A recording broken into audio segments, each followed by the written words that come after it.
grande alegria que estamos recebendo em nossos estúdios o Padre Nelson Ferreira de Campos, vigário paroquial de Santa Luzia, que neste final de ano vai nos falar um pouco de suas conclusões de 2011 e de suas expectativas para 2012. Padre Nelson, gostaria que o senhor nos falasse um pouco para nossos internautas sobre suas conclusões deste ano de 2011 que se passou, com tantas confusões políticas na nossa sociedade, tantas discussões, e falasse um pouco também sobre suas expectativas para 2012.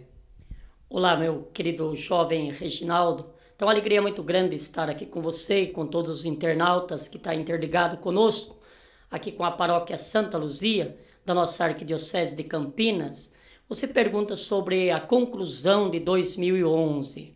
Todos nós sabemos, você como jovem sabe muito bem, que 2011 foi um ano marcado pelo extermínio da nossa juventude, através da violência. E muitas vezes nós olhamos para a juventude como realmente rebelde, a juventude que se droga, mas nós olhamos que a juventude é vítima de um sistema de exclusão social hoje.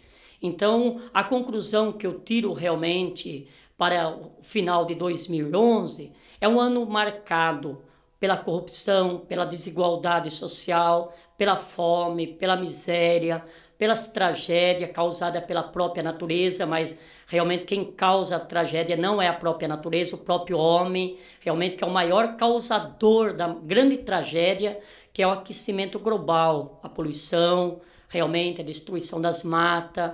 Realmente, então nós vamos percebendo que é um ano marcado realmente também pelo mundo da política e da corrupção. É corrupção em todas as prefeituras.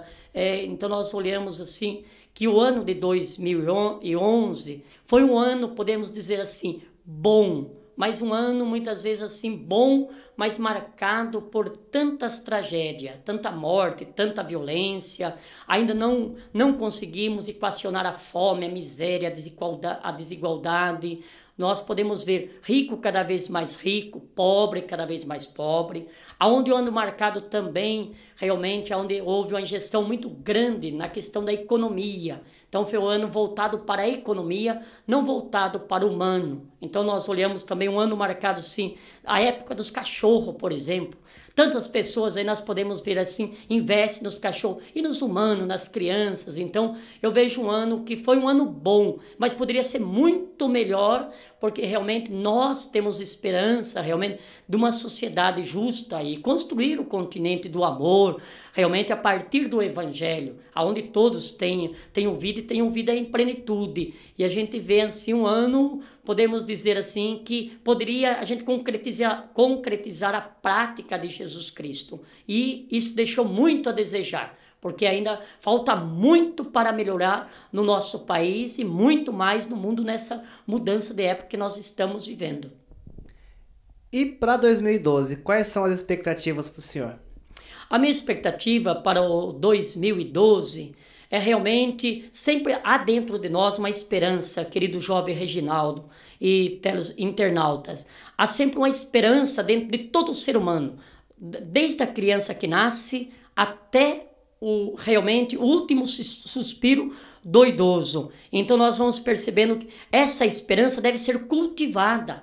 Mas o homem não é realmente dizer faço promessa para mudar, ou por exemplo, faço promessa, como eu sempre tenho falado, faço promessa para emagrecer, mas chega no final do ano de 2012, engordei mais 5 quilos, faço promessa para parar de fumar, chega no final do ano de 2012, vez de fumar um maço, estou fumando 4. Então nós fazemos promessas, mas não cumprimos. Nós temos que fazer projeto, nós temos que viver de projeto, e esse projeto está dentro de cada uma de uma sociedade justa, fraterna, igualitária. Mas para que haja uma sociedade justa, fraterna, igualitária, nós temos que humanizar, principalmente os poderosos, os ricos. Realmente que eles não são humanizados, porque agem como máquina, tratam as pessoas como mercadoria, exclui os pobres, exploram, vive à custa dos miseráveis, realmente tira o pão, tira a comida, tira o direito, realmente,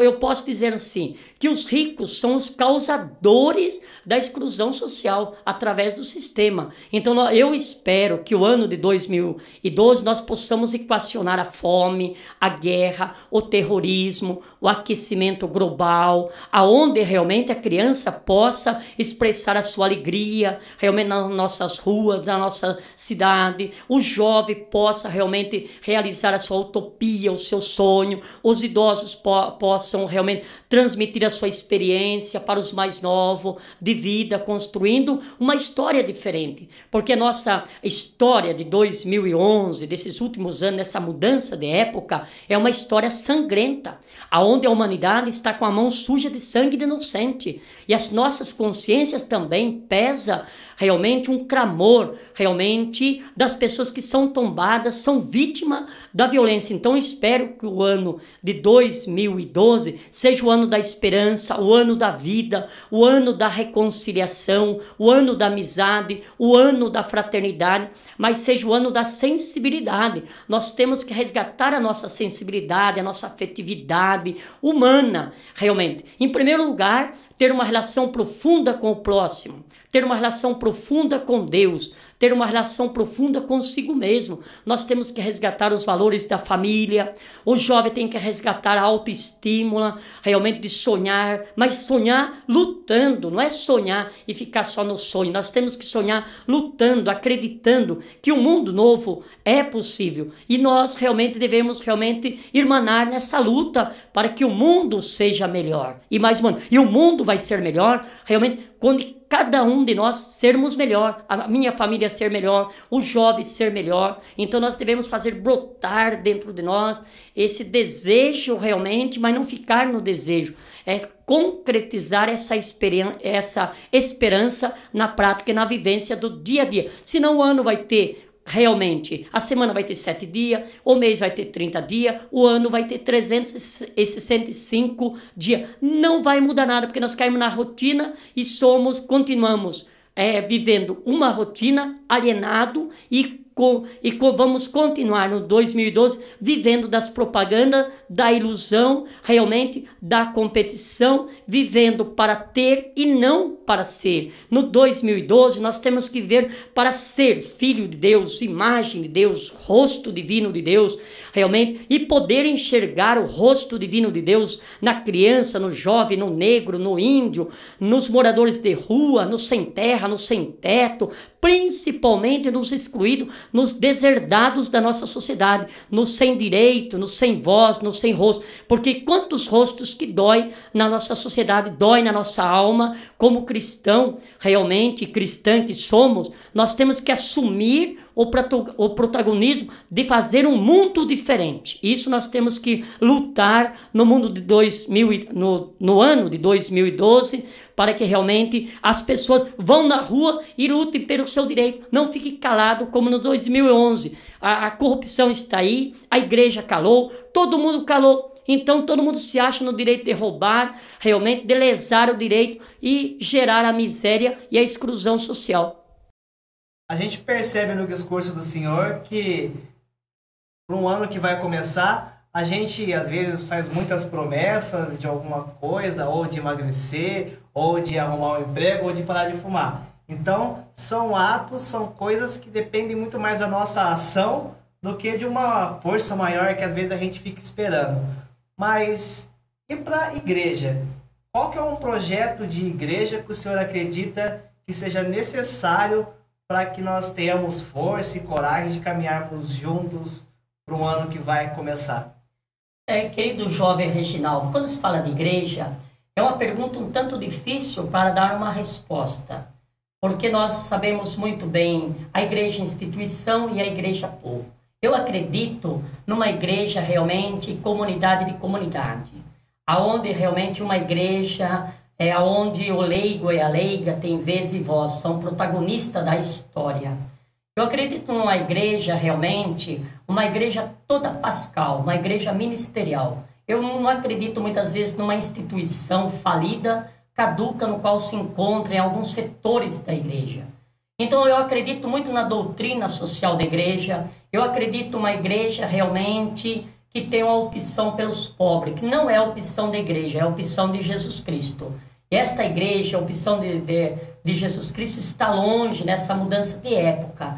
Há alguns setores da igreja que fazem alguns trabalhos isolados, paralelos. Não é toda a igreja. Eu estou falando da igreja realmente, comunidade eclesial de base, uma igreja inserida na realidade, ligando a palavra de Deus com o sofrimento, com o clamor das pessoas. Uma igreja servidora, que esteja a serviço, a igreja da diaconia, a igreja do lava-pés.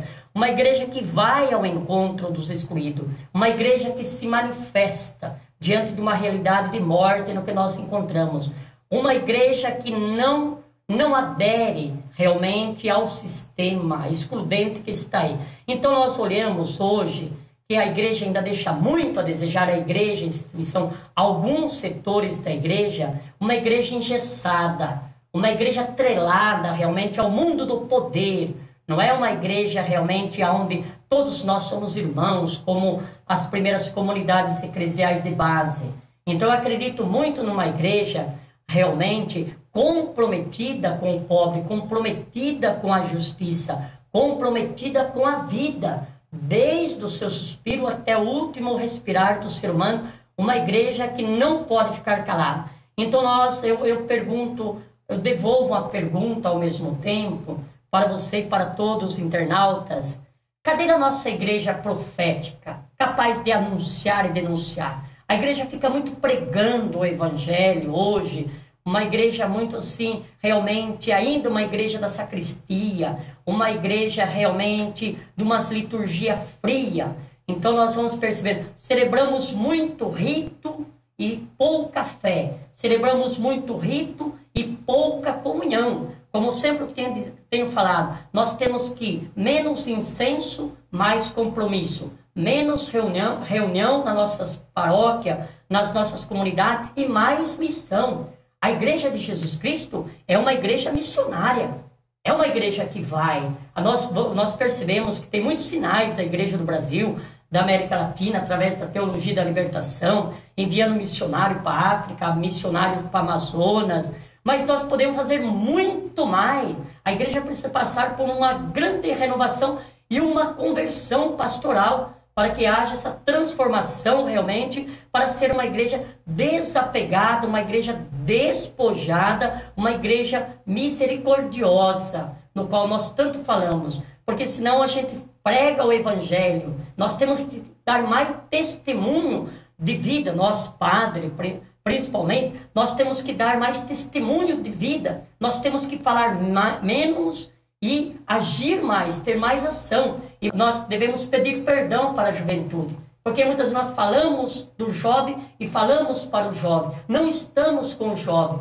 A mesma coisa, nós falamos dos pobres, mas não estamos com os pobres. Então nós temos que falar a partir do pobre, a partir do jovem, a partir da criança, a partir da realidade. Então a igreja tem que ir, a igreja não tem que esperar vir até ela. E parece que nós esperamos o povo vir até nós. Então vejo uma igreja engessada ainda. Nós temos que desengessar a nossa igreja, desamarrar a nossa igreja para que ela seja ministerial, profética, a igreja do diálogo, a igreja do serviço, a igreja do anúncio, a igreja do testemunho. E aqui na nossa arquidiocese, você sabe muito bem que nós temos o 7º plano de pastoral, a igreja que acolhe, a igreja que se renova, a igreja solidária, comprometida com o pobre. Mas eu tenho um pouco de medo, porque muitas vezes o papel aceita tudo. Há muitos documentos bonitos que são elaborados, mas a prática, quando chega na prática, fica a desejar. Então eu quero que o ano de 2012,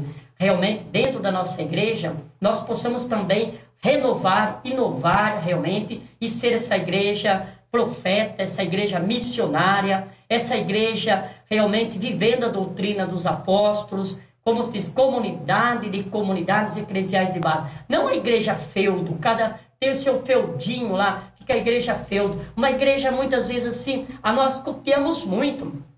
Eu vejo que as pessoas copiam muito. Olha, no século XXI copiam uma coisa. Olha, na TV Aparecida copia. A nossa igreja, nós não temos que viver de copiar. Nós temos que viver do exemplo, do ensinamento de Jesus Cristo, do exemplo dos apóstolos, dos primeiros cristãos, dos mártires. Tantos mártires foram tombados na América Latina, parece que em vão. Então nós devemos olhar um pouquinho para a doutrina social da igreja e realmente desengessar a nossa igreja. Essa igreja, desculpa eu falar aqui, estou falando de uma igreja, alguns setores da igreja paralítico, que não caminha, não anda. Então nós temos que realmente desengessar, curar essa paralisia da igreja. E a paralisia da igreja é curada quando nós colocarmos em prática a vivência do evangelho, realmente optando pelos pobres, realmente como Cristo Mestre nos ensinou. Isso aí, a gente, aqui no estúdio Dom Helder, a gente agradece a presença do Padre Nelson, que deixou a sua mensagem aí para vocês internautas, para as nossas famílias da Paróquia Santa Luzia e para todos que estão acessando a nossa página. A gente agradece a presença do Padre Nelson e deseja a todos um feliz e próspero ano novo.